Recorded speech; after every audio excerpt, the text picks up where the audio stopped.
Hello everyone, Shivani study class में आपका स्वागत है। आज हम क्लास 8 का चैप्टर 3 जिसका नाम है चतुर्भुजों को समझना, उसके बारे में पढ़ेंगे। उसका बेसिक इंट्रोडक्शन करेंगे। तो हम पढ़ेंगे वक्र। तो वक्र क्या होता है? तो जो रेखा सीधी ना होकर मुड़ी हुई टेढ़ी हो उसे वक्र कहते हैं। यानी कि जो रेखा सीधी अर्थात जो रेखा मुड़ी हुई हो, टेढ़ी हो, उसे वक्र कहते हैं। यहाँ पे वक्र के दो प्रकार होते हैं, एक बंद वक्र, एक खुला वक्र। यहाँ पे आप देख सकते हैं, यहाँ पे कोई सीधी रेखा नहीं है, यहाँ पे आड़ी टेढ़ी रेखाएं हैं। यहाँ पे भी कोई सीधी रेखा नहीं है, यहाँ पे भी आड़ी टेढ़ी रेखाएं हैं। यानी कि कोई भी टेढ़ी रेखा जिसे हम वक्र कहते हैं। यदि वहाँ पूरी बंद होगी तो उसे हम बंद वक्र कहेंगे। यदि वहाँ खुली होगी तो उसे हम खुला वक्र कहेंगे। तो इसे हम वक्र कहते हैं। अब हम पढ़ेंगे बहुभुज। बहुभुज क्या होता है? तो वह बंद आकृति होती है जो 3 या 3 से अधिक रेखाखंडों से मिलकर बनी होती है। अर्थात 3 या 3 से अधिक लाइन सेगमेंट होना चाहिए। 3 या 3 से अधिक रेखाखंडों से मिलकर बनी होनी चाहिए। जैसे कि त्रिभुज में 3 रेखाएं होती हैं, 1 2 3। तो ये क्या है? एक बहुभुज है। चतुर्भुज में 4 रेखाएं होती है। पंचभुज में 5 रेखाएं होती है। षटभुज में 6 रेखाएं होती है। अर्थात रेखाओं से जो मिलकर बना हो उसे हम क्या कहते हैं? बहुभुज कहते हैं। अब हम जानेंगे कि बहुभुज के कितने प्रकार होते हैं। तो बहुभुज के मुख्यतः 2 प्रकार होते हैं, पहला उत्तल बहुभुज और दूसरा अवतल बहुभुज। हम जानेंगे कि उत्तल बहुभुज क्या होता है और अवतल बहुभुज क्या होता है।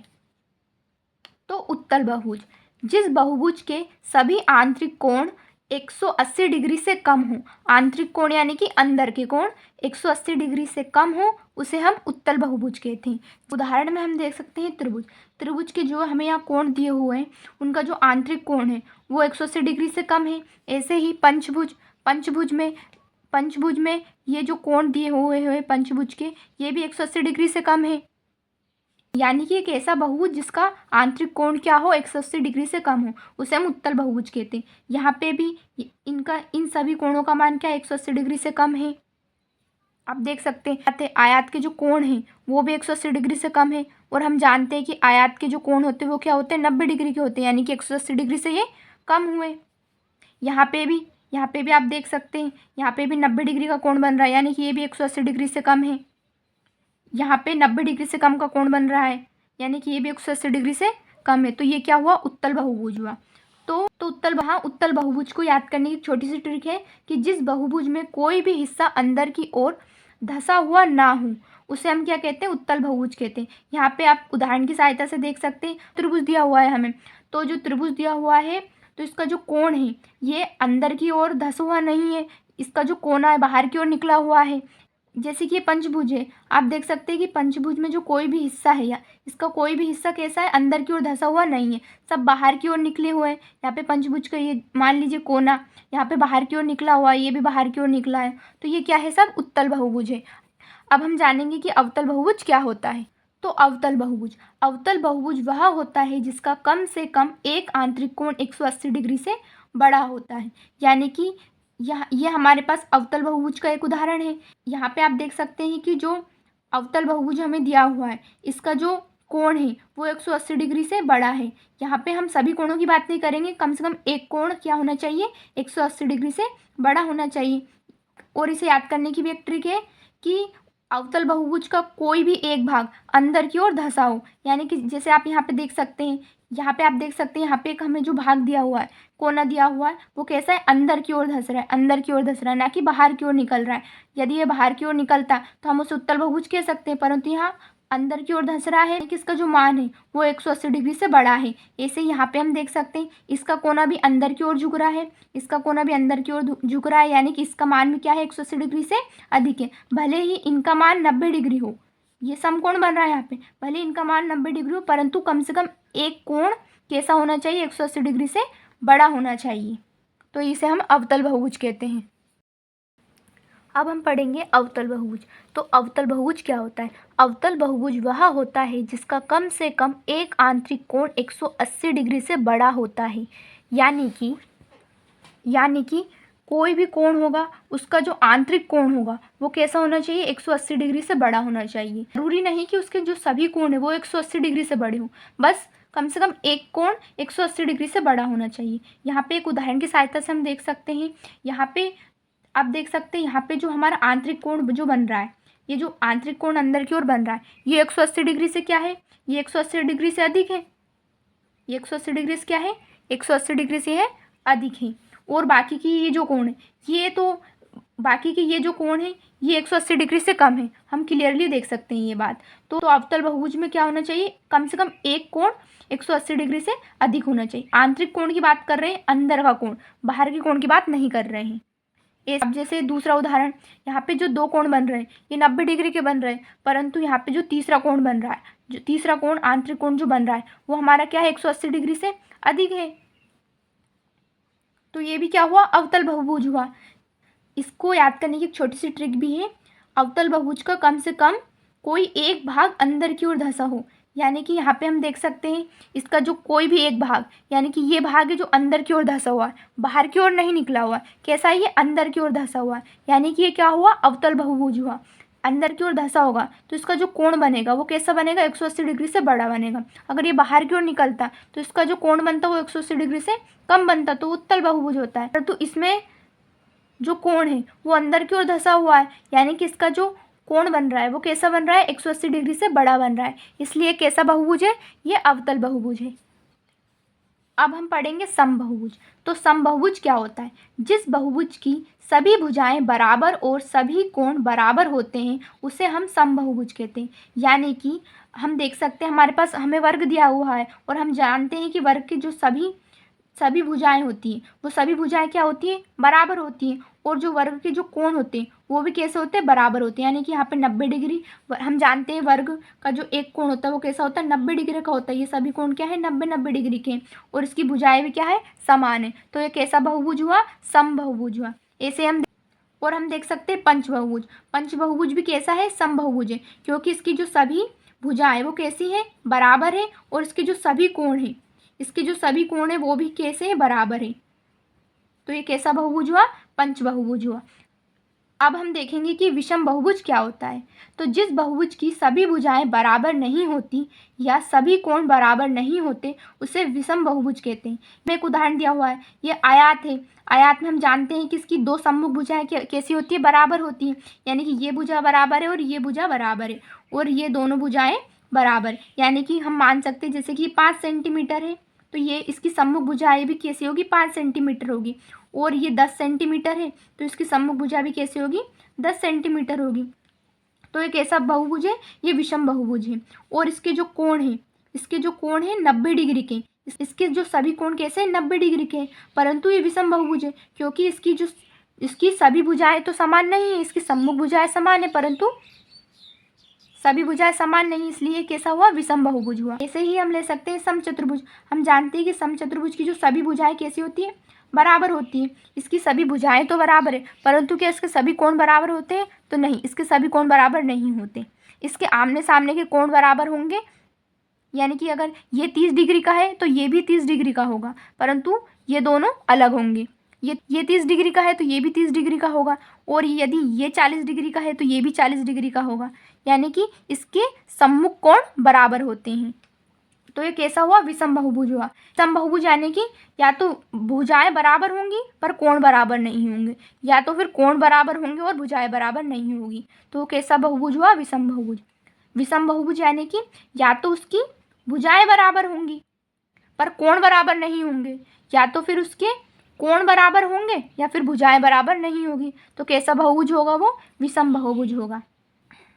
यहाँ पे हम एक छोटी सी बात जान लेते हैं कि बहुभुज के बाह्य कोण के मापों को योग क्या होता है, 360 डिग्री होता है। यानी कि हमें कोई भी एक बहुभुज दिया हुआ है ना, हम जानते हैं कि बहुभुज क्या होता है, 3 या 3 से अधिक रेखाओं से मिलकर बना होता है। तो ये कैसा एक बहुभुज है, इसके जो बाह्य कोण होंगे, ये तो आंतरिक कोण हुए, ये जो बाह्य कोण है इनका जो भी योग होगा वो कैसा होगा, 360 डिग्री होगा।